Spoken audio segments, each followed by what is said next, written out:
चलिए, good afternoon all of you. अदम्य आरती गुरुकुल और एम सिविल सर्विसेज में आप सभी का स्वागत है। अब जस्ट तुरंत शुरू होने जा रही है बिहार दरोगा का टेस्ट। एक्चुअली ऑफलाइन का टेस्ट होता है जिसका समय है 7 से 11 सुबह। एवरी सैटरडे को 7 से 11 में ऑफलाइन का टेस्ट चलता है और बीपीएससी का 2 से 6 यानी कि डिस्कशन के साथ 4 घंटा डिस्कशन भी होती है टेस्ट के अलावे।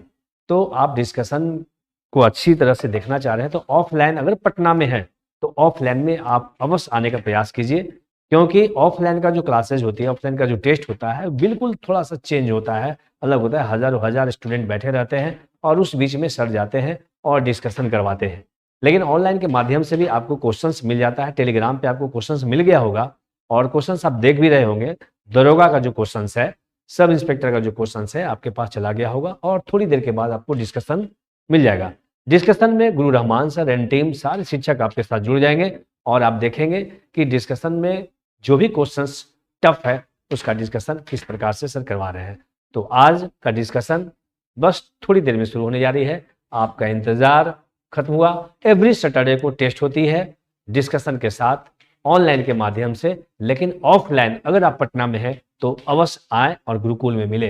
हमारा जो बैचेज है, अभी ऑफलाइन का जो बैचेज शुरू हुआ है, फाउंडेशन बैच शुरू हुई है बीपीएससी 68वीं के लिए, और आगे जो भी पार्ट 1 पार्ट 2 का स्टूडेंट्स है उनके लिए भी जो बैचेज शुरू हुई है वह जिसका समय है 3 से 6 में जो बैच शुरू हुई है वह बिल्कुल फाउंडेशन बैच है। फाउंडेशन बैच में अगर आप आते हैं तो ऑफलाइन के माध्यम से सारा क्लासेस 3 घंटा का class everyday Monday to Friday class चलती है और सैटरडे और संडे 2 दिन टेस्ट होती है। टॉपिक वाइज भी टेस्ट होती है, आपातकालीन टेस्ट होती है, टेंशन टेस्ट होती है, यानी कि हर वो सुविधा दी जाती है जिसे आप रिजल्ट ले सकते हैं। हमारे जितने भी शिक्षक हैं आपके साथ जुड़ जाते हैं और बारी बारी से वो शिक्षक आपके साथ गेट टुगेदर होते हैं और आपको कॉन्सेप्ट को क्लियर करते हैं। कॉन्सेप्ट कहने का मतलब है कि हमारे यहाँ जो मटेरियल है वो मटेरियल भी प्रोवाइड होता है। ये मटेरियल सर के द्वारा बनाया गया मटेरियल है और सारा ऑफलाइन बच्चों को दिया जाता है पार्ट बाई पार्ट। आप मटेरियल के साथ सर का कॉन्सेप्ट, सर का एक एक चैप्टर पे जो वीक स्टूडेंट है उसके लिए स्पेशल व्यवस्था की गई है। एनसीईआरटी के लिए भी, जो एनसीईआरटी को लगता है कि मेरा एनसीईआरटी ठीक से पढ़ा हुआ नहीं तो उसके लिए स्पेशल बैचेज है हमारे पास। एक बैच और भी शुरू हो रही है घटना चक्र का, स्पेशल घटना चक्र कैसे याद किया जाए उसके लिए भी एक स्पेशल बैच दी गई है। तो इन सारी बैचेस को अगर ऑफलाइन के माध्यम से करना चाह रहे हैं तो आप आए हमारे गुरुकुल में। हमारा पता है नया टोला गोपाल मार्केट, जस्ट खजांची रोड के बगल में।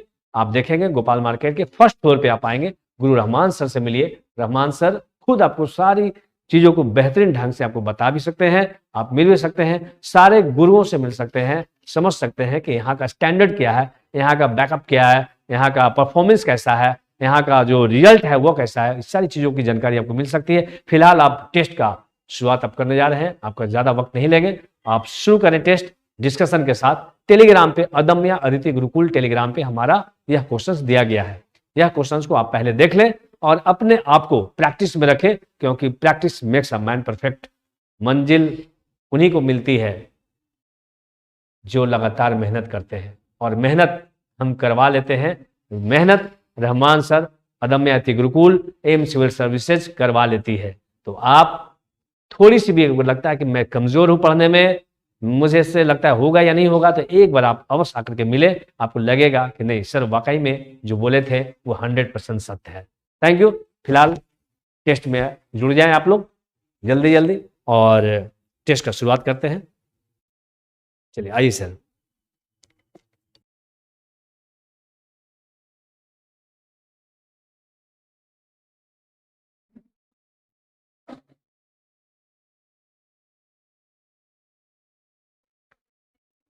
नमस्ते, नमस्कार, अदावत, जय हिंद, भारत माता की जय, वंदे मातरम, वंदे मातरम, वंदे मातरम। मैं गुरु रामानंद, मैं गुरुकुल से आज दरवा का टेस्ट का ये क्वेश्चन देखिए। इतिहास, चेन काव, चेन को साधारणतः इस नाम से भी जाना जाता है।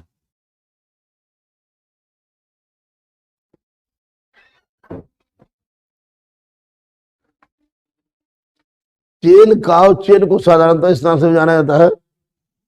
आपको कैडफेसिस प्रथम, कैडफेसिस द्वितीय, कनिष्क, हुविस्क, तो कैडफेसिस द्वितीय हो जाएगा। कैडफेसिस होती है।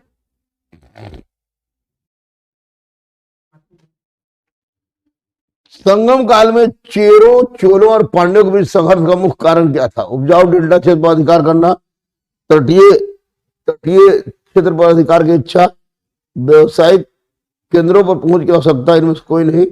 उपजाऊ डेल्टा क्षेत्र पर अधिकार की इच्छा। निम्न में से किस अभिलेख में महासामंत शब्द का सर्वप्रथम उल्लेख मिलता है? महासामंत का सर्वप्रथम उल्लेख मिलता है वैनगुप्त का गुणेधर अभिलेख। हर्ष के निम्न अधिकारियों में कौन सा एक सही सुमिलित नहीं है? अवंती युद्ध और शांति का अधिकारी, कुंतल अश्व सेना का प्रधान, स्कंदगुप्त हस्ती सेना का प्रधान, सिंहनाद नागरिक प्रशासन का प्रमुख। इसमें आपको होगा सिंहनाद नागरिक प्रशासन का प्रमुख नहीं था। नेक्स्ट, निम्नलिखित में कौन सा एक चोल राजाओं द्वारा बनाया गया मंदिर था? बृहदेश्वर मंदिर राजराज प्रथम के द्वारा, या जिसको राजराजेश्वर मंदिर या बृहदेश्वर मंदिर भी कहा जाता है। निम्नलिखित में कौन सा इतिहासकार मंगोलों के द्वारा बंदी बना लिया गया था? मंगोलों के द्वारा बंदी बना लिया गया था अमीर खुसरो, जो मंगोलों के प्रति घृणा भी व्यक्त करता है। निम्न में से कौन सा एक युग में सही सुमिलित नहीं है? अवधि भद्र सैनिक, अवधि भद्र सैनिक, कल्प राजा का व्यक्तिगत सैनिक, मुकद्दम राजस्व संग्राहक, चराई चरागाह पकड़ है, गृह कर नहीं। मध्यकालीन भारत में किस हिंदू राज्य की स्वर्ण मुद्रा पर देव तिरुपति अर्थात भगवान वेंकटेश्वर की मूर्ति का अंकन हुआ है? भगवान वेंकटेश्वर मूर्ति का अंतर हुआ है ये विजयनगर साम्राज्य, विजयनगर साम्राज्य। सूफी मत के विषय में निम्नलिखित कथनों पर विचार कीजिए। सूफी धर्मशास्त्रों द्वारा अपनाए गए कुरान और सुन्नत ये पैगंबर की परंपरा की व्याख्या करने की मतग्राही परिभाषाओं और शैक्षिक विधियों के आलोचक थे। सूफियों ने कुरान की व्याख्या अपने व्यक्तिगत अनुभव के आधार पर की ना। इसमें होगा आपको एक और दो दोनों। नेक्स्ट, मुगल प्रशासन में मुहतसिब लोगों का चरित्र आचार शास्त्र पर भारी था। निम्नलिखित में कौन ब्रिटिश पूर्व काल में अपने व्यापारी सूरत बंदरगाह में नहीं लाए थे? सूरत बंदरगाह में नहीं लाए थे रूसी और जर्मनी, रूसी और जर्मनी। निम्नलिखित कथन किसका है? निम्नलिखित कथन किसका है? अब तक या तो बाजीराव के चंचल स्वभाव अथवा वैदेशिक संबंधों के बारे में उस जाति की विशेषता सूचक रिश्ते कुछ अवशेषों ने मेरे लक्ष्य और विचारों को व्यर्थ रखा है। Lord Wellesley, Lord Wellesley. नाना साहब के बारे में कौन से कथन सत्य हैं? नाना साहब अंतिम पेशवा दत्तक पुत्र थे, ये सही है। नाना साहब का मूल नाम धोंडू पंडित था, ये भी सही है। और उसके बाद नाना साहब ने अंतिम पेशवा बाजीराव द्वितीय की हत्या की, ये गलत है। डलहौजी ने नाना साहब को पेशवा मानने से इनकार कर दिया, उसकी पेंशन बंद कर दी। 1 2 4, 1 2 4। इनमें से किस प्राचीन सभ्यता का स्थान रोम की सभ्यता ने ले लिया? रोम की सभ्यता ने ले लिया। किस प्राचीन सभ्यता का स्थान? तो यूनान की सभ्यता ने, यूनान की सभ्यता ने। पुनर्जागरण कारणों में से कौन सा एक कारण नहीं है? धर्मयुद्ध ने पुनर्जागरण की पृष्ठभूमि तैयार की। समाजवाद के क्रमिक पतन ने पुनर्जागरण को मदद पहुंचाई। कागज छापखाने आदि पुनर्जागरण प्रक्रिया को तेज किया। भौगोलिक खोजी पुनर्जागरण कारण बनी। इंग्लैंड क्रांति को रक्तहीन क्रांति क्यों कहा था? इसमें एक बूंद भी रक्त धरती पर नहीं गिरा था। यह क्रांति धर्म के आधार पर जीत गई थी। इस क्रांति में पूंजीपति वर्ग ने मजदूरों का खुलकर साथ दिया था। इसमें कोई रक्तहीन क्रांति का मतलब हो गया। ब्लू मून परिघटना हो गया। ब्लू मून परिघटना है जब एक माह में 2 पूर्णिमा हो।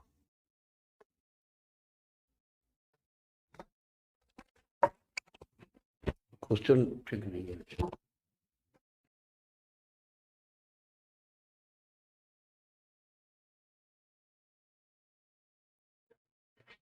चलिए, जय हिंद। और शुरू किया जाएगा ज्योग्राफी से। लगातार सवाल 17 नंबर में देख लेंगे।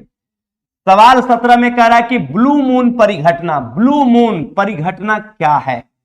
तो ध्यान रखिएगा कि ब्लू मून जो परिघटना होती है, जब एक ही माह में, मतलब एक ही महीना में दो, याद रखेंगे, अमावस्या हो, जब एक माह में दो पूर्णिमा हो, एक कैलेंडर वर्ष में दो लगातार माह में 4 पूर्णिमा हो, तो ऐसा तो होगा नहीं। एक सौर वर्ष में 12 चंद्रमाहों की कुछ अधिक दिन होने के कारण घटित घटना हो। तो इसका सही आंसर है कि ब्लू मून की जो परिघटना होगी, जब एक ही माह में 2 पूर्णिमा हो, तो याद रखेंगे क्या कहलाता है? Blue moon. तो ध्यान रखेंगे कि जब एक महीना में 2 पूर्णिमा आ जाए तो उस घटना को ब्लू मून कहा जाता है। नेक्स्ट, निम्न में सत्य कथनों को पहचानिए। ध्यान रखिएगा, सत्य कथनों को पहचानिए। तो याद रखिएगा कि दक्षिण चीन सागर में स्थित पारासेल द्वीप प्रवाल द्वीप के उदाहरण है। यही कथन सत्य है।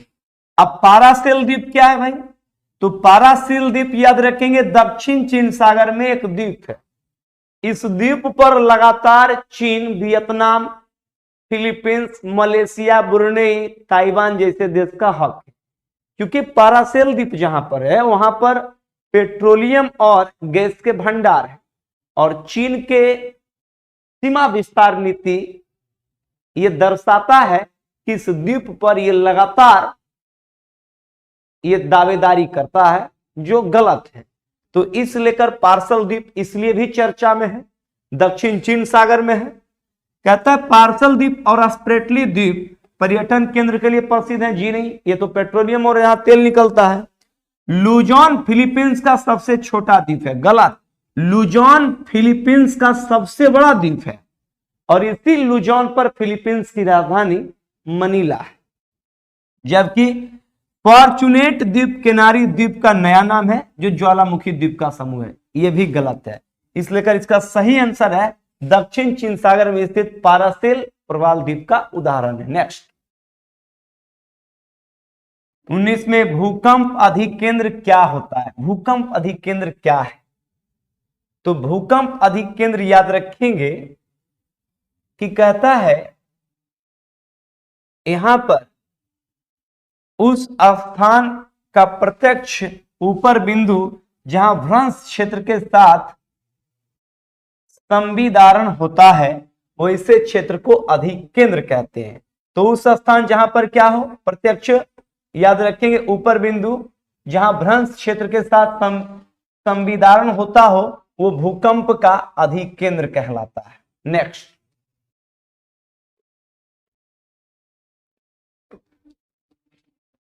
अलग अलग रीतियों में दिन समय और रात्रि समय में विस्तार में भिन्नता किस कारण होती है?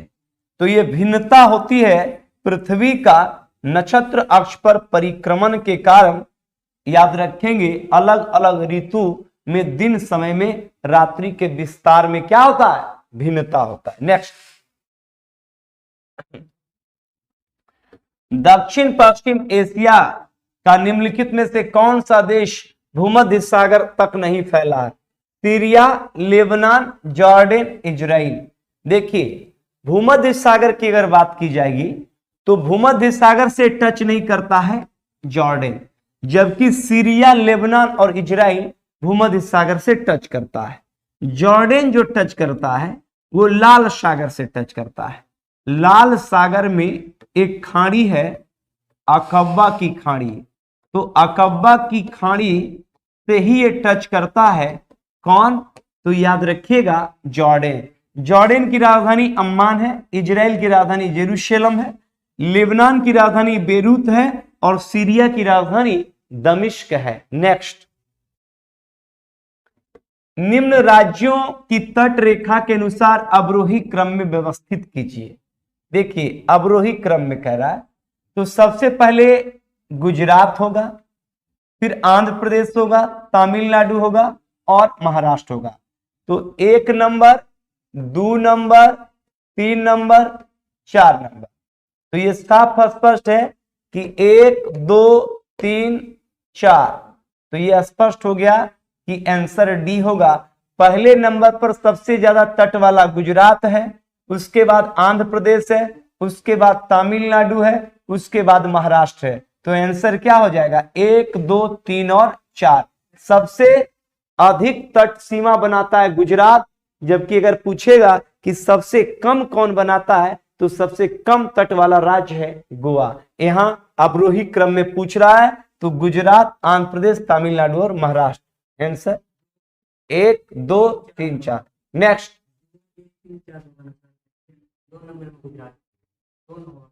अच्छा एक मिनट, राइट।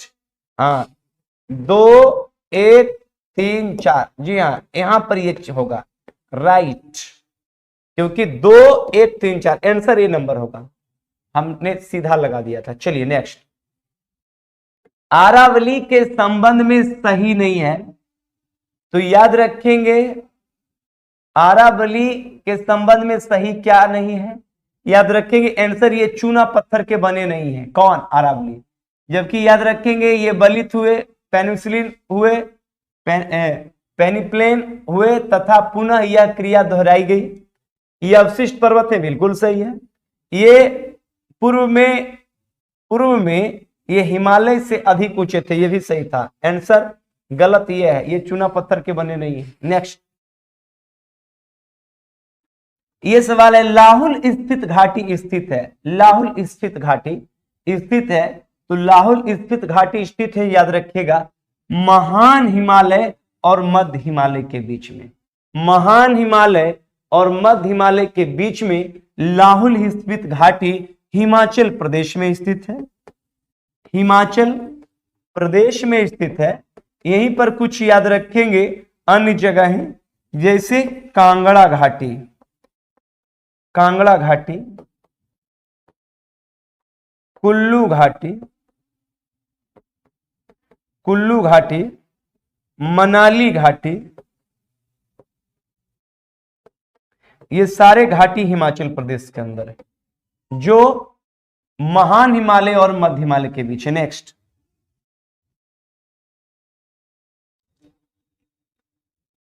भारत में उत्तर से दक्षिण की ओर जाते हुए नीचे दी गई नदियों का निम्नलिखित में सही अनुक्रम कौन सा है? ध्यान रखिएगा, इसका सही अनुक्रम है, ऊपर में सियोक सिंधु की सहायक नदी है, जास्कर सिंधु की सहायक नदी है, स्फीत और सतलज।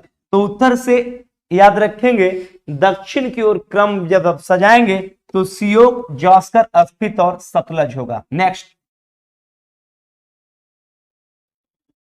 निम्नलिखित नदियों में सबसे अधिक नदी पथ परिवर्तन कौन करता है? सबको पता है, कोसी नदी। कोसी कहां से आती है? नेपाल से। नेपाल में ये किस नाम से जानी जाती है? अरुण के नाम से। किसके नाम से? अरुण के नाम से। तो की उत्पत्ति सबको पता है, अमरकंटक। अमरकंटक मध्य प्रदेश से सोन नदी निकलती है और ये गंगा की सहायक नदी होती है। प्रायद्वीप की सबसे बड़ी नदी है जो दक्षिण से आकर गंगा में मिलती है। गंडक नदी नेपाल से आती है, आपको पता है, और ये नदी भी गंगा की सहायक होती है। और गंगा आप जानते हैं ये नदी गंगोत्री से निकलती है, गौमुख से निकलती है, जहां पर ये नदी भागीरथी के नाम से जानी जाती है, भागीरथी के नाम से जानी जाती है। और देवप्रयाग में इस नदी में जब अलकनंदा कर मिलती है तब ये गंगा कहलाती है। और गंगा नदी देवप्रयाग के रास्ते ऋषिकेश, हरिद्वार, बिजनौर, कन्नौज, कानपुर, प्रयाग, इलाहाबाद, वाराणसी, गाजीपुर के रास्ते ये बिहार आती है। और बिहार में सबसे पहले ये नदी बक्सर आती है।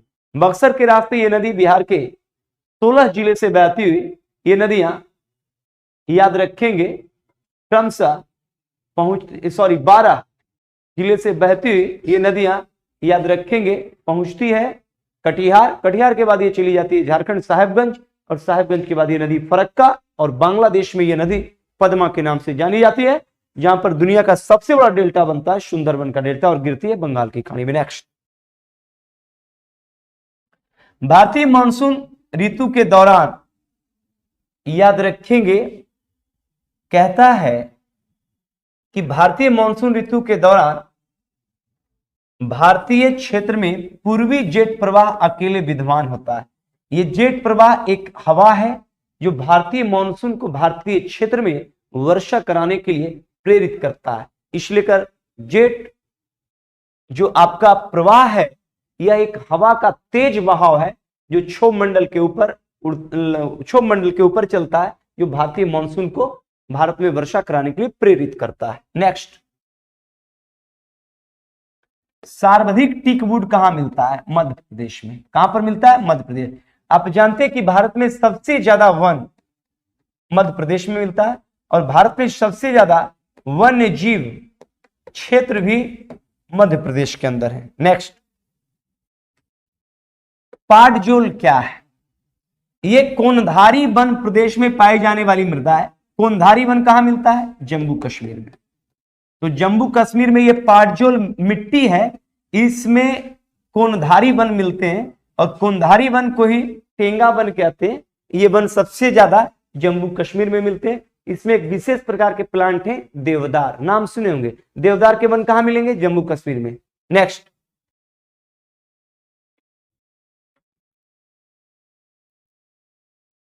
देश का आधे से अधिक उत्पादित चावल जिन राज्यों में प्राप्त होता है वो राज्य हैं, याद रखेंगे, पश्चिम बंगाल, उत्तर प्रदेश, पंजाब और आंध्र प्रदेश। ये चार बड़े याद रखेंगे चावल के उत्पादक क्या हैं? राज्य हैं। पश्चिम बंगाल, उत्तर प्रदेश, पंजाब और आंध्र प्रदेश। नेक्स्ट, करेक्ट,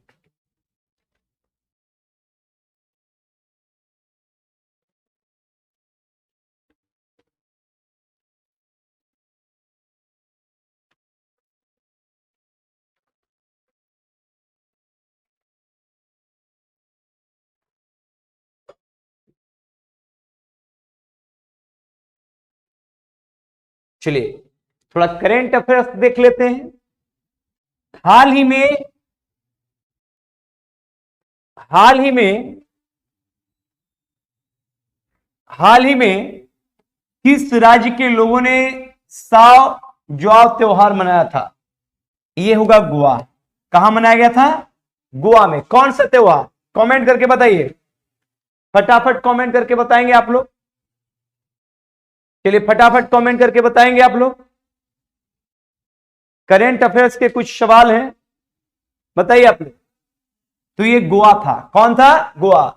पहली भारत नेपाल गौरव पर्यटन ट्रेन किस रेलवे स्टेशन ने हरी झंडी दिखाई?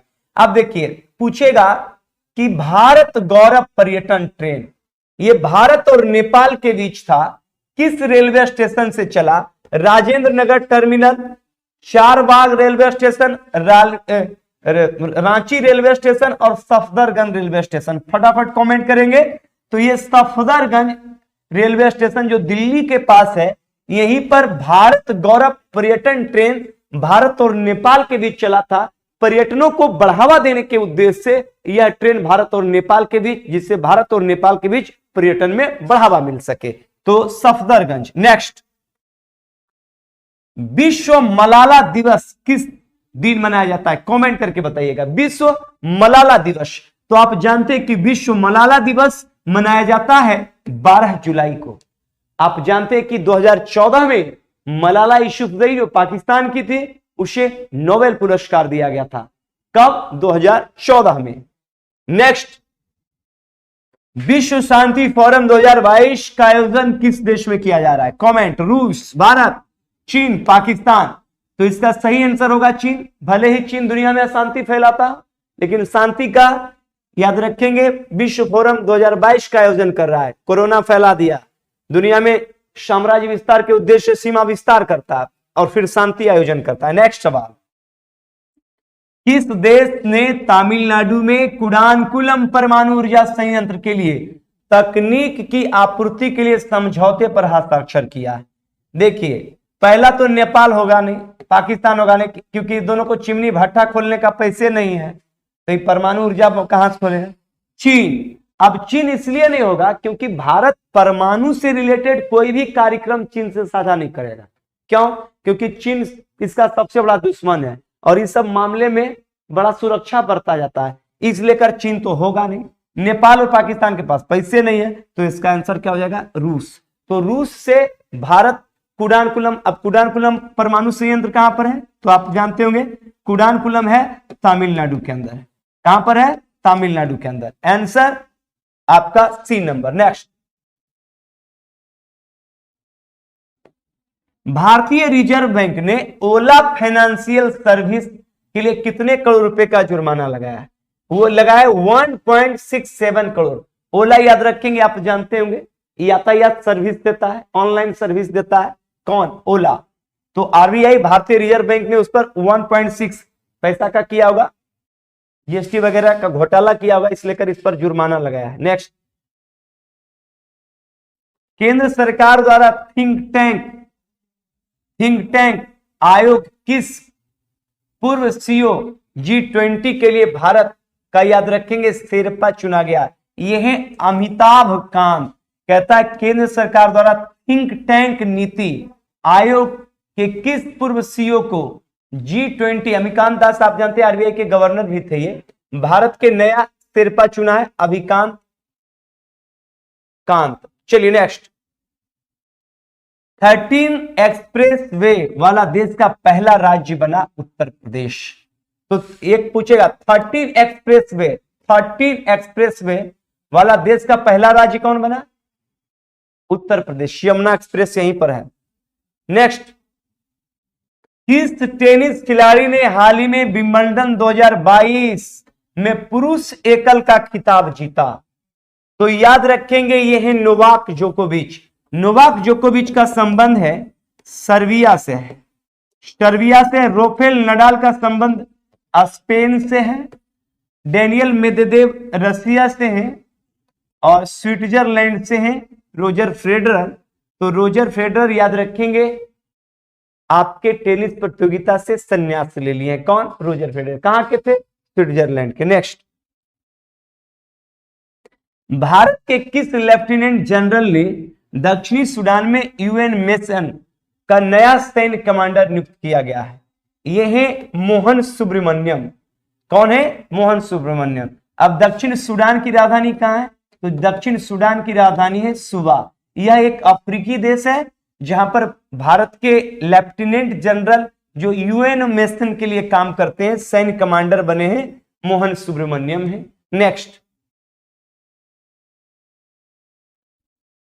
चलिए, सुप्रीम कोर्ट ने हाल ही में किस भगौड़े कारोबारी को कोर्ट से गाड़ी छिपाने के लिए 2017 अवमानना मामले में 4 माह का जेल सुझाया? यह है विजय माल्या, सबको किंगफिशर का मालिक। चलिए, राशन की दुकान के जरिए राष्ट्रीय खाद्य सुरक्षा कानून को लागू करने वाले राज्यों की रैंकिंग में शीर्ष स्थान पर कौन है? तो फटाफट कमेंट कर दीजिएगा। पंजाब, बिहार, तमिलनाडु, उड़ीसा। फटाफट कमेंट करेंगे कि राशन दुकान के जरिए राष्ट्रीय खाद्य सुरक्षा कानून को लागू करने वाला राज्य की रैंकिंग में पहले स्थान पर है उड़ीसा। कौन है भाई? उड़ीसा। तो ये आपके करेंट अफेयर्स थे और लगातार दरोगा का इस तरह से सेटअप आते रहता है। तो मिलेंगे हम नेक्स्ट टेस्ट में, तब तक के लिए अनुमति। जय हिंद।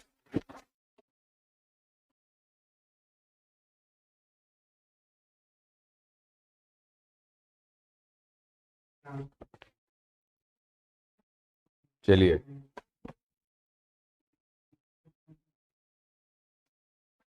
अब आप लोग इसे बना चुके होंगे। 31 नंबर क्वेश्चन है, प्रांतीय स्तर पर द्वैध शासन प्रणाली का प्रावधान किया गया था 1919 के एक्ट में, और इसी में ये डॉकर्ची गवर्नमेंट के जो जन्मदाता हैं कार्टियस हैं, लियोनेल कार्टिस।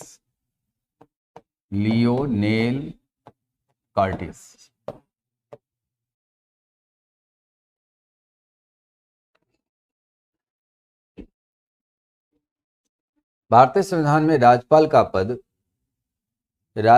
पद इसमें दिए गए विकल्प कोई नहीं सही है। ये कनाडा से लिया गया है, कनाडा विकल्प में नहीं है। अब आप इसका सही उत्तर होगा कनाडा। कनाडा से हमने लिया है। संविधानेतर अधिकार का अर्थ है वह शक्ति जो संविधान की सीमा का अतिक्रमण करता है, नहीं। वह व्यक्ति जो संविधान के अंतर्गत असाधारण शक्ति प्राप्त, वह शक्ति जो संविधान सम्मत नहीं है। संविधानेतर, संविधानिकेतर, संविधान के बाहर का विषय। वह अधिकारी जिसमें आपातकाल की घोषणा होने पर राज्य की समस्त शक्ति निहित हो, जो संविधान सम्मत नहीं है। असंवैधानिक को कहा जाता है संविधानिकतर, यानी संविधान का बाहर का विषय। वह व्यक्ति जिसे संविधान के अंतर्गत असाधारण शक्ति प्राप्त हो, नहीं। वह शक्ति संविधान की सीमा का अतिक्रमण कर देती है। वह शक्ति संविधान सम्मत नहीं है। वह अधिकार इसमें आपातकाल दिए गए विकल्प का आधार कुछ भी नहीं है। संविधानेतर का मतलब है संविधान का बाहर का विषय हो, लेकिन वो संविधान को सपोर्ट करता हो। इसमें आएगा संविधान को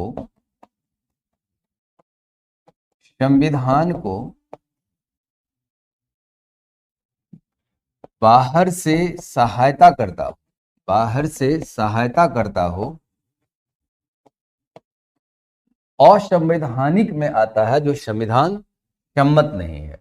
यदि इस क्वेश्चन को हम बदल दें तब आ जाएगा उत्तर सी, लेकिन कुछ संविधानेतर, संविधान के बाहर का विषय, विषय वस्तु, यह उत्तर होगा।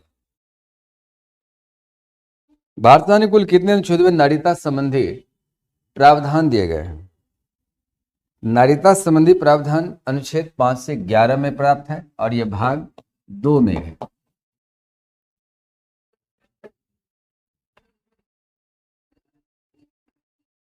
शिक्षा का अधिकार भारत के मूल अधिकारों में किस संशोधन द्वारा जोड़ा गया? तो ठीक है, ये 86वां संविधान संशोधन 2002 के तहत अटल बिहारी वाजपेयी की सरकार ने इसको जोड़ा था।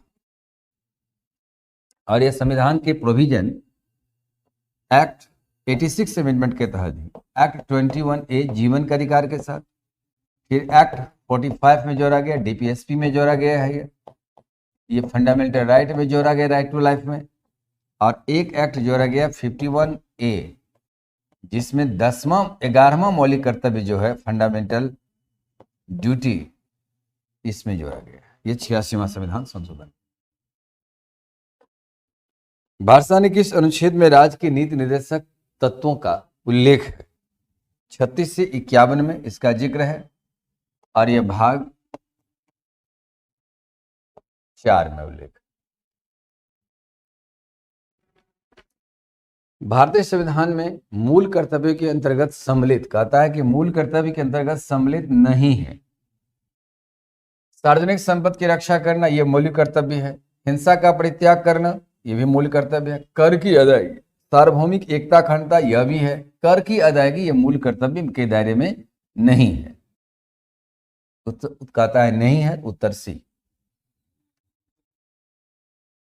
भारत के राष्ट्रपति ने जिस एकमात्र मामला में वीटो शक्ति का इस्तेमाल किया वो भारतीय डाकघर संशोधन अधिनियम 1987 के तहत यह एक्ट को लाया और ज्ञानी जैल सिंह ने इसे, राष्ट्रपति ज्ञानी जैल सिंह इस शक्ति का प्रयोग किया था और वेंकटरमन राष्ट्रपति ने उसे फिर से पार्लियामेंट को रिटर्न किया, लेकिन पार्लियामेंट ने इस पर किसी प्रकार का अपनी टिप्पणी नहीं किया। सरकारी आश्वासन समिति किस सदन, दोनों सदनों के कुल कितने सदस्य होते हैं?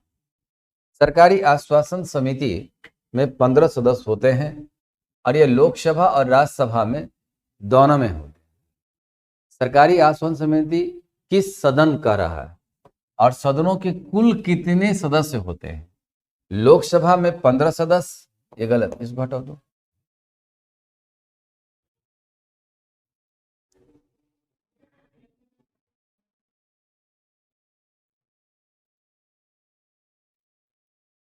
देखिए, दरअसल उत्तर सी और डी दोनों होगा इसका। लोकसभा में भी अलग होता है, राज्यसभा में भी अलग होता है। तो लोकसभा और राज्यसभा से 15 सदस्य दोनों सदन में अलग अलग होता है, दोनों सदन में होते हैं।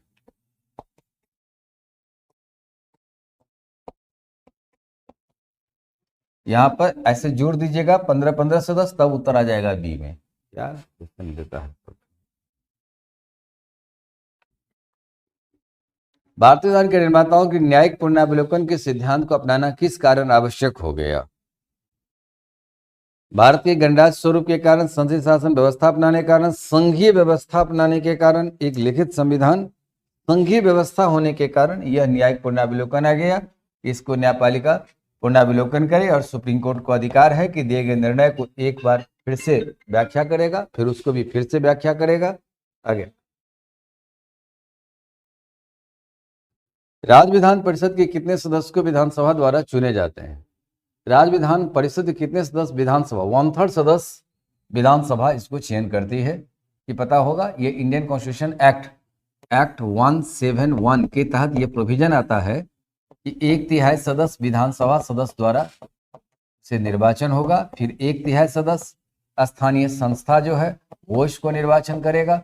1/12 सदस्य स्नातक निर्वाचन क्षेत्र से आएंगे, स्नातक निर्वाचन, और 1/12 सदस्य माध्यमिक शिक्षक निर्वाचन क्षेत्र से आएंगे, और 1/6 सदस्य जो है वह राज्यपाल द्वारा मनोनीत होगा, राज्यपाल द्वारा मनोनीत होते हैं। यह इंडियन कॉन्स्टिट्यूशन के एक्ट 171 के तहत यह प्रोविजन आता है। उत्तर बी। निहित में कौन सा विषय संघ सूची के अंतर्गत समाविष्ट है?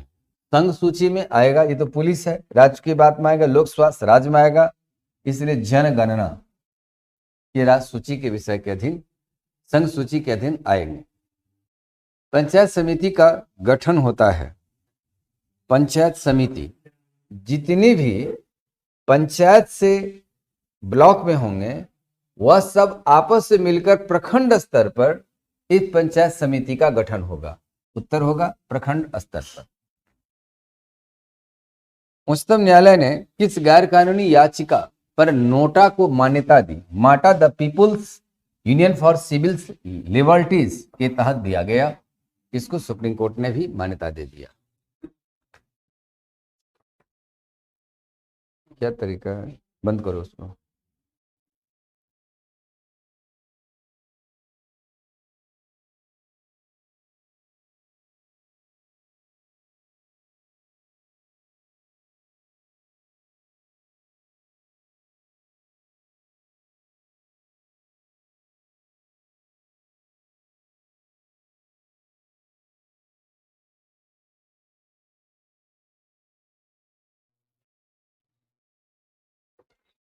गुड आफ्टरनून डियर स्टूडेंट्स, आप सभी लोगों का स्वागत करते हैं और फिर हर बार की तरह आप लोगों के सामने उपस्थित हैं इकोनॉमिक्स और स्टैटिक जीके के साथ। और आज के प्रश्न काफी बेहतरीन हैं।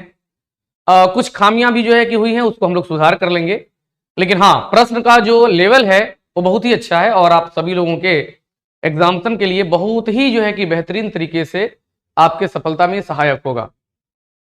कथन का भी क्वेश्चन है, मिलान का भी क्वेश्चन है, कंसेप्चुअल क्वेश्चन भी है, ताकि इतना भी इजी ना हो, ताकि आपको ये जानकारी बिल्कुल रहे।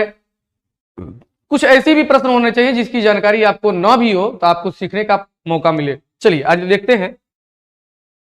69 नंबर क्वेश्चन कर रहा है कि निम्न में से कौन सा एक कथन असत्य है? असत्य पूछ रहा है। कह रहा है भारतीय पर्यटन निगम की स्थापना 1966 में हुई थी। ये सही बात है। पर्यटन को बढ़ावा देने के लिए अक्टूबर 1966 में भारतीय पर्यटन निगम की स्थापना की गई थी। ये सही है।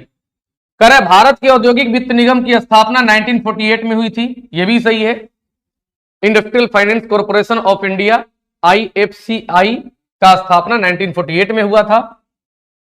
फिर कह रहा है भारतीय जीवन बीमा निगम का राष्ट्रीयकरण सर 1956 में हुआ था। बिल्कुल, जो है कि द्वितीय पंचवर्षीय योजना में 2 सितंबर 1956 को इसकी जो राष्ट्रीयकरण हुआ, जो विशेष प्रयास जवाहरलाल नेहरू के प्रयास से, ये भी सही है। यानी तीनों कथन जो कह रहा है वो सही है। जबकि पूछा है कि असत्य क्या है, तो इनमें से कोई नहीं जो असत्य है। तो राइट आंसर इस क्वेश्चन का हो जाएगा डी। नेक्स्ट क्वेश्चन देखेंगे। कह रहा निम्न में कौन सा कथन G7 के संबंध में गलत है? गलत का बात पूछ रहा है। जरा G7 से संबंधित बातों को हम लोग जो है कि ध्यान से पढ़ लेंगे और समझ लेंगे। जब 1973 में पूरे विश्व में ऊर्जा संकट उभरा तब जो है कि तत्कालीन विश्व के 5 विकसित देशों ने, अब तत्कालीन जो है कि विकसित और वर्तमान में भी विकसित, हालांकि वर्तमान में तो विकसित और विकासशील का जो है सारा क्राइटेरिया ही बदल दिया गया है, लेकिन उस समय जितने भी विकसित देश थे इस सारे जो है कि देशों ने 5 जो है कि फ्रांस, अमेरिका, ब्रिटेन, जापान और जर्मनी, 5 देशों ने पहली बैठक जो है कि ऊर्जा संकट के सिनेरियो में किया 25 मार्च 1973 को, यानी 25 मार्च 1973 को पहली बैठक हुई। और उस समय तत्कालीन 5 देशों के जो राष्ट्राध्यक्ष थे उस सभी लोगों ने अपने जो है कि एक दूसरे के कोऑपरेशन से ऊर्जा व्यवस्था करने की बात स्वीकारी, और इसके लिए एक बात और स्वीकार किया गया कि प्रत्येक साल हम सभी लोग एक साल कम से कम जो है कि एक साल में एक बार बैठक कर करके और आगे की दिशा जो है कि दशा तय करेंगे। तो पहली बार जो है कि बैठक 1975 में फ्रांस में हुआ। उसके बाद समय बदलता गया और जो है कि इटली और कनाडा 2 और देश जुड़ गए। तब जो है कि इसका नाम बदल गया और बदल करके इसका नाम हो गया G7। उसके बाद 1997 में फिर रसिया इसमें शामिल हो गया, तब इसका नाम जो है कि G8 हो गया। लेकिन 2014 में 2014 में क्रीमिया पर जो है कि क्रीमिया के साथ युद्ध के बाद रसिया को पुनः जो है कि G8 से बाहर कर दिया गया, इसलिए पुनः जो है कि ये G7 हो गया है। अब यहां पर प्रश्न को जरा ध्यान से रखेंगे। तो कह रहा है G7 की स्थापना प्रारंभ में G5 के रूप में 1985 में हुई थी। ये गलत है, इसको गलत मार देंगे हम लोग, क्योंकि हम आपको अभी बताया कि G5 की स्थापना जो हुई थी वो 1975 में हुई थी। इसके लिए बैठक हुआ था 1973 में। कह रहा है इटली तथा कनाडा के शामिल होने के बाद यह G7 हो गया। बिल्कुल सही है, क्योंकि इसके पहले जो है कि G5 था। कह रहा है विश्व के सर्वाधिक संपन्न राष्ट्रों का समूह है। बिल्कुल सही बात, ये विकसित देशों का समूह है।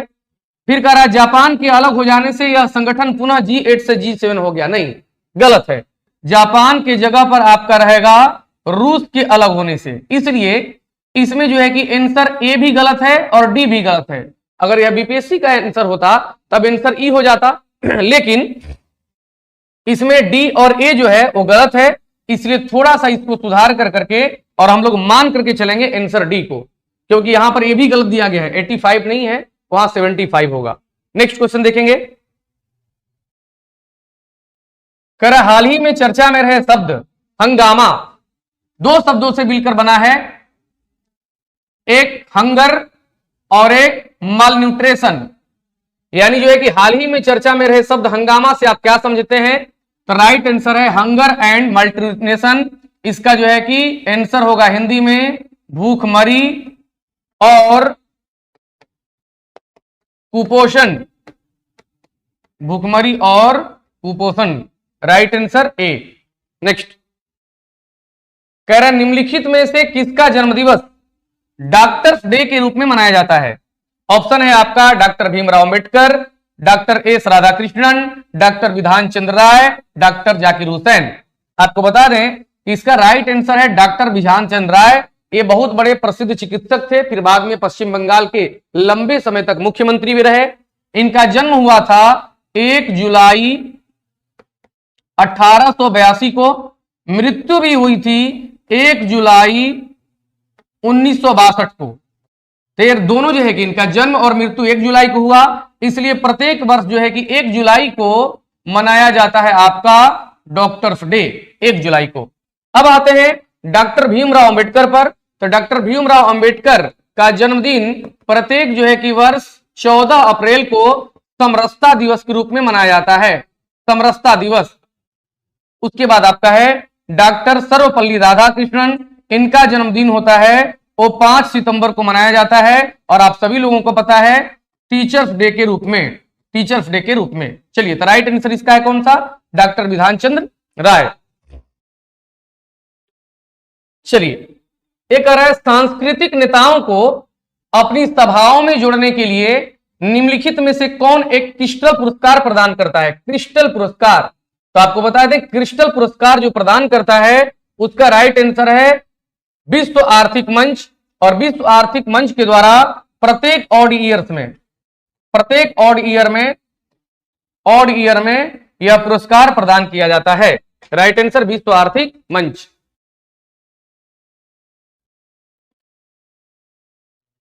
चलिए नेक्स्ट प्रश्न आपका है, सुमेलित कीजिए। तो नेशनल स्टेडियम जो आपका है वो है मनीला में। फिर कह रहा है रोज बाउल, रोज बाउल जो आपका है वो है लॉस एंजिल्स में। रिजाल स्टेडियम आपका कराची पाकिस्तान में। यांकी स्टेडियम आपका न्यूयॉर्क में है। और इस प्रकार से आपका जो आंसर हुआ वो हुआ 3-2-1-4। 3-2-1-4 आपका ऑप्शन हो गया सी, राइट आंसर आपका सी, 3-2-1-4। करेक्ट। कार्बिलान कप किस खेल से संबंधित है? तो आपको बता दें आदर्श विद्यार्थी कि कार्बिलान कप का संबंध है महिला टेबल टेनिस से। राइट आंसर विश्व महिला टेबल टेनिस। चलिए 1982 में अंटार्कटिका पर जाने वाले प्रथम वैज्ञानिक दल का नेतृत्व किसने किया? तो अंटार्कटिका पर जाने वाले प्रथम वैज्ञानिक दल का नेतृत्व जो किया गया था वो किया गया था 9 जनवरी 1982 को। और उसके जो है कि अध्यक्ष थे, नेतृत्वकर्ता थे डॉक्टर एस जेड कासिम।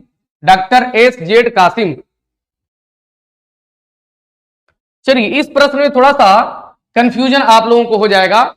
ये प्रश्न जो है वो कह रहा है सूची 1 को सूची 2 से मिलाइए। तो पहला आंसर सही है सेंसेक्स मुंबई, लेकिन बाकी जितने भी हैं इस सारा जो है कि सीमेक्स, एसएनपी और नेस्डेक जो है वो टोटल आपका जो है कि यूएसए से जुड़ा है, न्यूयॉर्क से। ठीक है, इसका जो है कि योगदान इसमें नहीं है।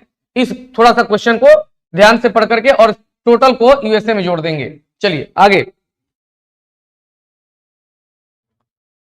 करें, कौन सा सिद्धांत केंद्रीय बैंक के निर्देशक सिद्धांतों में सम्मिलित नहीं है? तो इसमें हम लोग देखेंगे, कह रहा है मुद्रा का चलन का अधिकार यानी मुद्रा का प्रचलन जो मार्केट में होता है वो आरबीआई का है।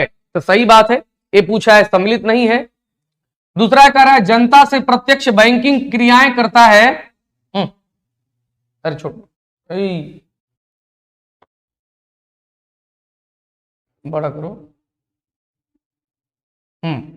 चलिए कह रहा है जनता से प्रत्यक्ष बैंकिंग क्रियाएं, ये गलत आंसर है क्योंकि बैंकिंग क्रियाओं का जो जनता से रिलेशन होता है वो बैंकों से होता है। तो राइट आंसर आपका हो गया बी। फिर कह रहा है मौद्रिक नीति का निर्धारण करना ये आरबीआई का काम है, साख नियंत्रण करना आरबीआई का काम है। चलो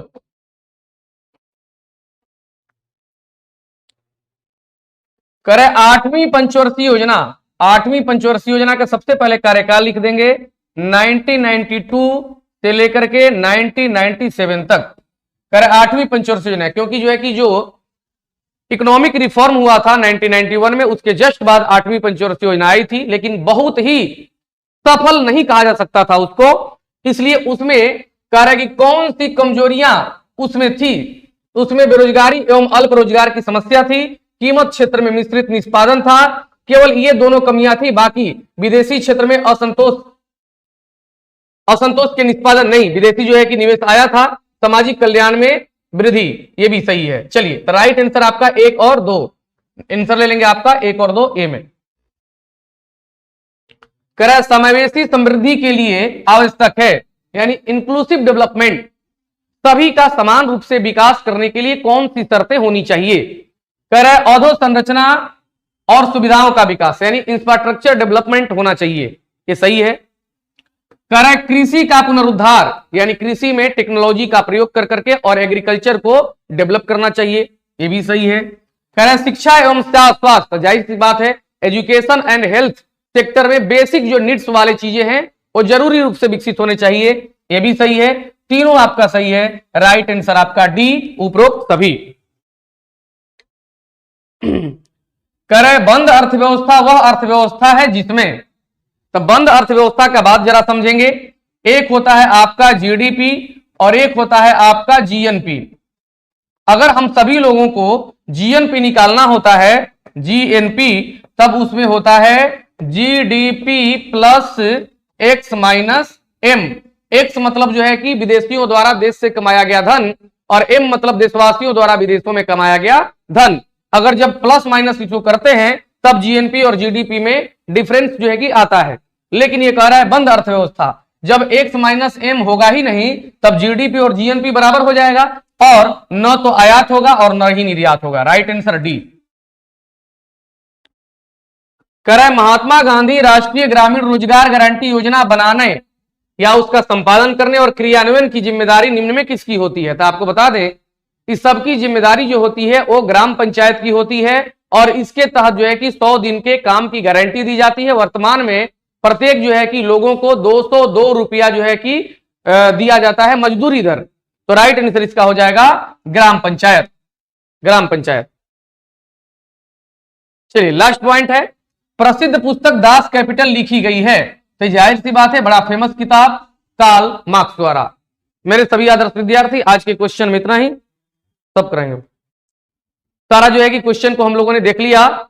मेरे जो है कि जिम में जो था आप सभी लोग इसी प्रकार से जुड़े रहें और जो लोग देख रहे होंगे अभी टेस्ट को और उनका जो है कि सेक्रेटरीट का जो एग्जाम है उनके लिए बहुत बहुत जो है कि बेस्ट ऑफ लक। आप लोग अपना बेस्ट देकर आइए और आप सभी लोग सफलता के उस मुकाम पर पहुंचे ताकि जो है कि फिर सचिवालय के मेंस एग्जाम के लिए आप लोग भरपूर तरीके से लग जाए। बहुत बहुत धन्यवाद।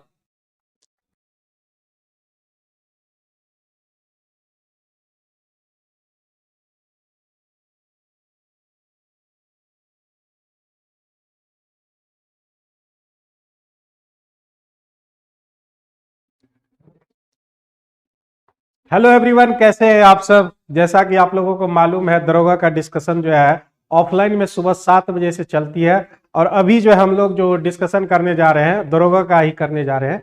इसमें मैं देवारियन जो है आपका जो है मैथ सेक्शन कराता हूं और अभी जो है 5 क्वेश्चन आपके मैथ के हैं और उस 5 क्वेश्चन को हम लोग यहाँ पे सॉल्व करेंगे। पहला क्वेश्चन है 96 नंबर क्वेश्चन। कह रहा है कि 2 छात्र एक परीक्षा में बैठे, ठीक है, 2 छात्र, हमने मान लिया ए और बी।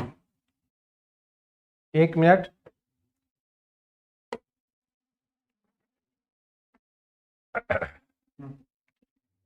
ए और बी 2 छात्र मैंने मान लिया और एक ने दूसरे की तुलना में 20 अंक अधिक लाया। मान लेते हैं कि इसको x अंक मिला है तो इसको मिलेगा x प्लस 20।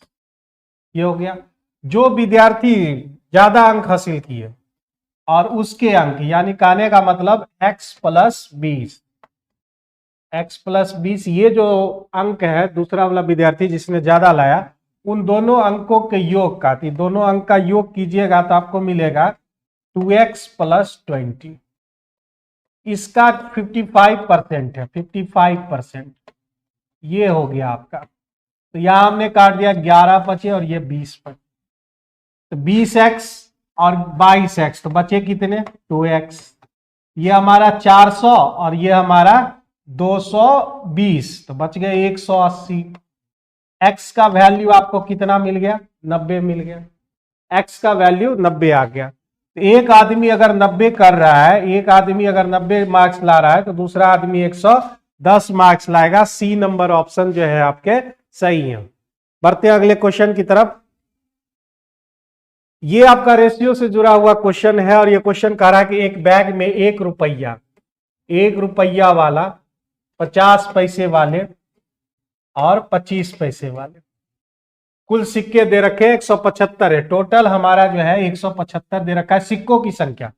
ऐसे सवाल में सिर्फ आपको ये ध्यान रखना है कि सिक्का में दे रहा है कि रुपया में दे रहा है, उस हिसाब से हम उसको कन्वर्ट करते हैं। यदि उन सभी प्रकार के सिक्कों की संख्या सिक्कों की राशि बराबर है, यानी कहने का मतलब है ये भी मूल्य में और एक और मूल्य का रेशियो दे रखा है जो सब तीनों आपस में बराबर है। ये भी मूल्य हो गया और ये भी मूल्य हो गया, तो सिक्के कहीं हमको मिले नहीं। हमको कह रहा है कि कुल सिक्कों की संख्या 175 है। तो हम एक सिक्कों का रेशियो अलग से जनरेट करेंगे। अब मान लेते हैं रुपया, उसको बनाने के लिए यहाँ पे रुपया पहले से है तो एक सिक्का लगाएंगे तो वो रुपया में कन्वर्ट हो जाएगा। 50 पैसे के कितने सिक्के चाहिए तो 2 और 25 पैसे कितने साइज चाहिए तो 4। इस तरह से हमको जो है टोटल सिक्कों की संख्या मिलेगी। दोनों को मल्टीप्लाई करने वाला है 1, उसके बाद 2 और 4 जोड़ लीजिए, 4 2 6 1 7। 7 में आपका जो है 175, 1 में आपका हो जाएगा 25, 25 7 175 और कह रहा है कि कुल धनराशि बताए, कुल धनराशि मतलब 1 1 1 3, तो इसका 25 दिया है, 75 रुपया आपका आंसर हो जाएगा पहला नंबर क्वेश्चन। बढ़ते अगले क्वेश्चन की ओर। अगला क्वेश्चन है हमारा टाइम एंड वर्क से रिलेटेड, टाइम एंड वर्क से रिलेटेड क्वेश्चन है। ए कह रहा है 10 दिन में, ए हमने ले लिया 10 दिन, बी वही काम 12 दिन में कंप्लीट कर रहा है, 12 दिन हो गए।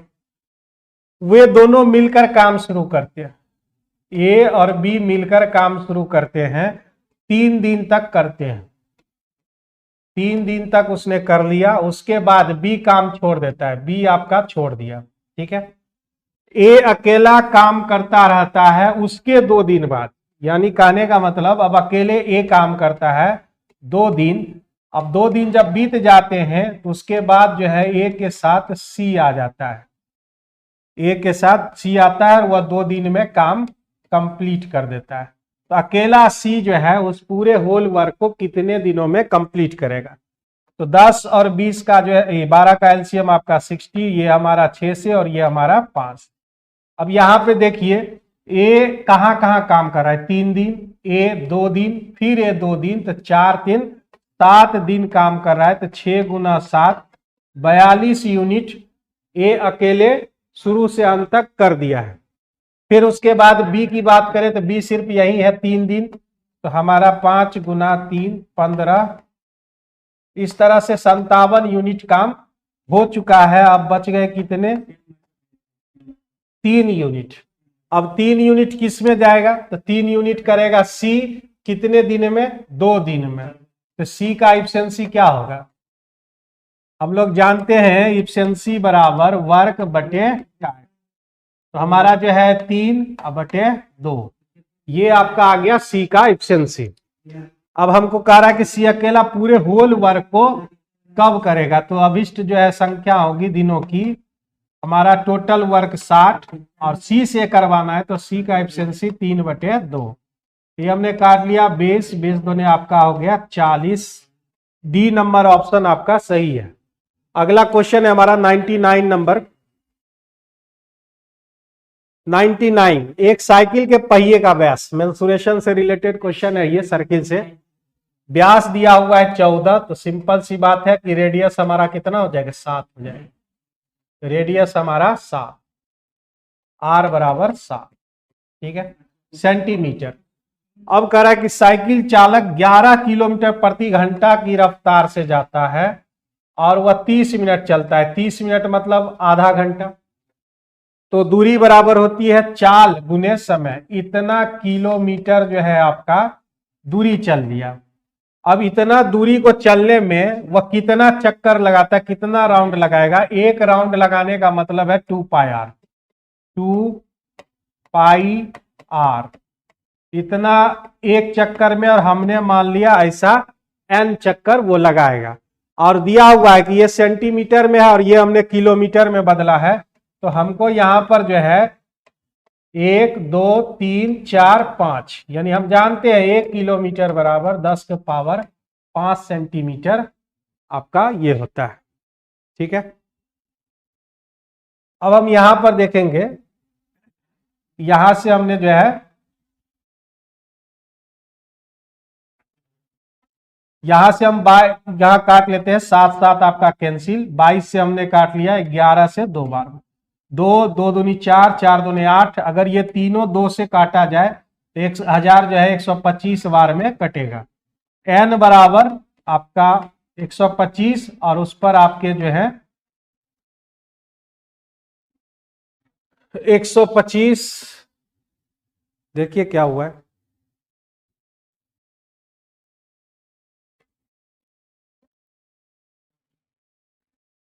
नीचे नीचे 125 और उस पर 2 जीरो आपके बचे हुए हैं, तो ये आपका टोटल 12,500 आपका आंसर हो गया। बढ़ते हैं लास्ट क्वेश्चन की ओर। हमारा जो 100 नंबर क्वेश्चन जो है ये आपका नंबर सिस्टम से जुड़ा हुआ है। कहता है कि 108 जो है कितने गुणनखंड अभाज्य गुणन, नंबर ऑफ प्राइम फैक्टर चाहिए। तो सबसे पहले 108 का हम फैक्टराइजेशन करेंगे। फैक्टराइजेशन 27 36 तिहाई ना, तो 3 का पावर 3 और 2 का पावर 2, ये हमारा प्राइम फैक्टराइजेशन हो गया। अब इसमें तीन बार आया है, दो बार आया है, तो नंबर ऑफ प्राइम फैक्टर चाहिए, number of prime factor.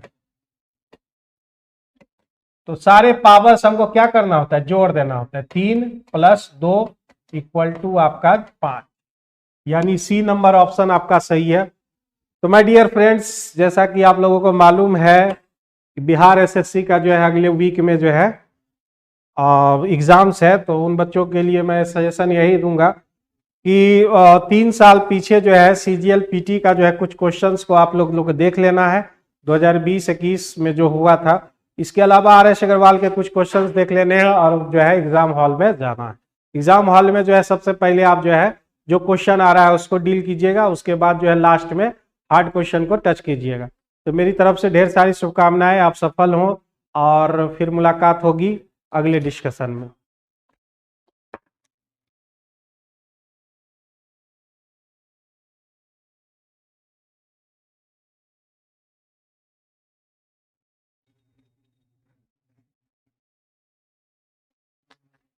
Shashank sir थोड़ा चले गए हैं बाहर, इसलिए साइंस हम ही करा देते हैं। उठाइए। एक अंतरिक्ष यान से पृथ्वी के चारों ओर चक्कर लगाने पर अनुभव की जाने वाली भारहीनता का परिणाम होता है यह शून्य गुरुत्व का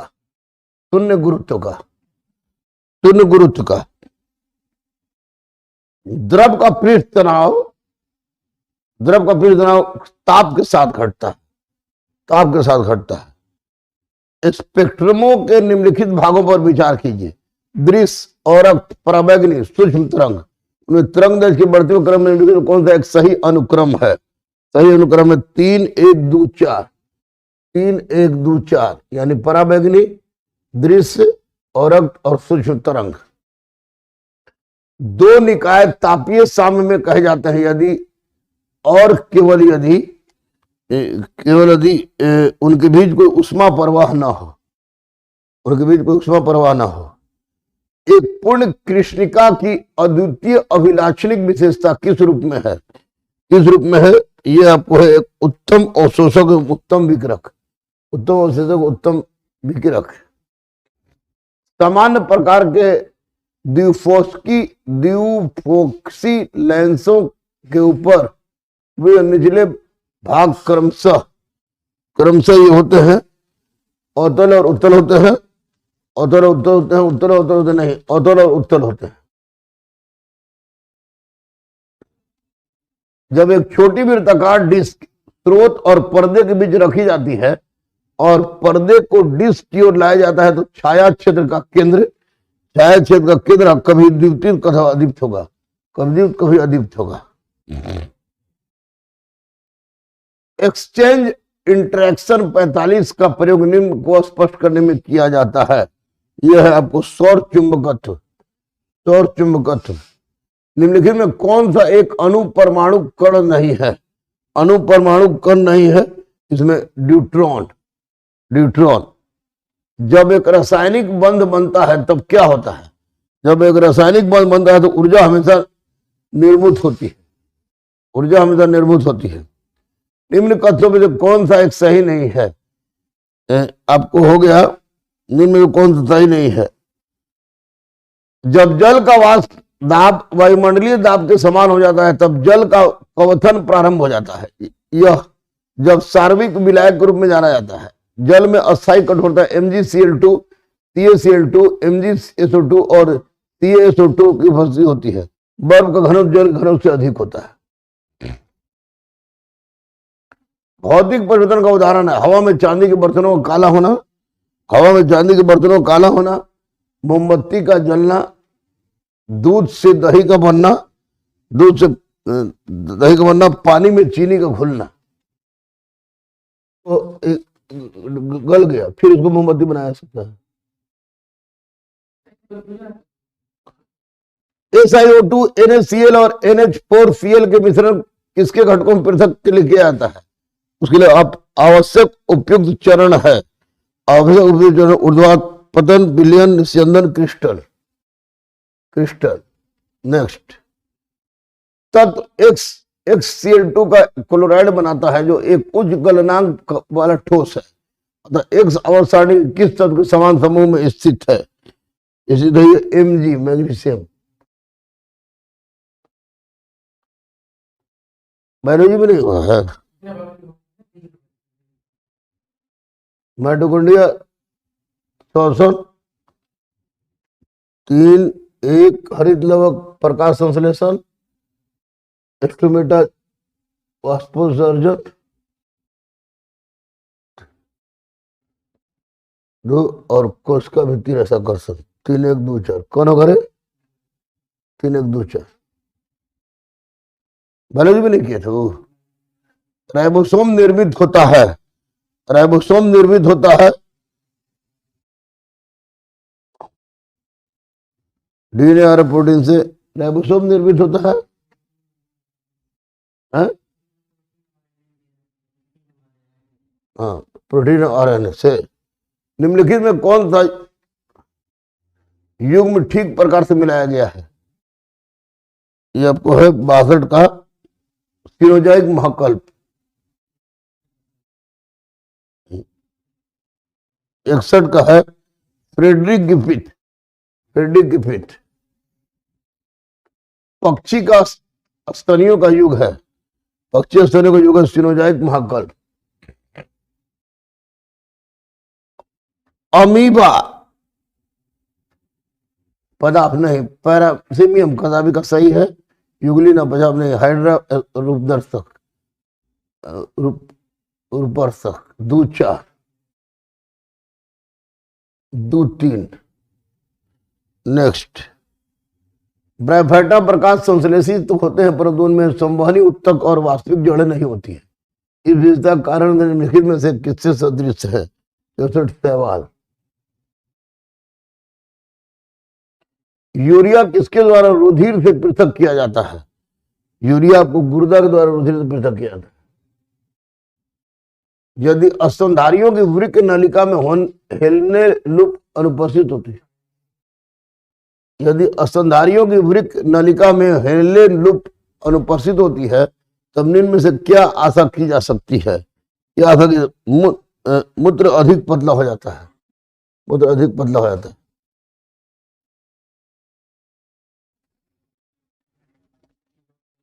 2 1 3 4 हार्मोन 1 3 4। प्रकाश संश्लेषण का प्रथम स्थिर यौगिक है, प्रकाश संश्लेषण प्रथम स्थिर यौगिक है फास्फोरिक अम्ल, फास्फोग्लिसरिक अम्ल। हो गया।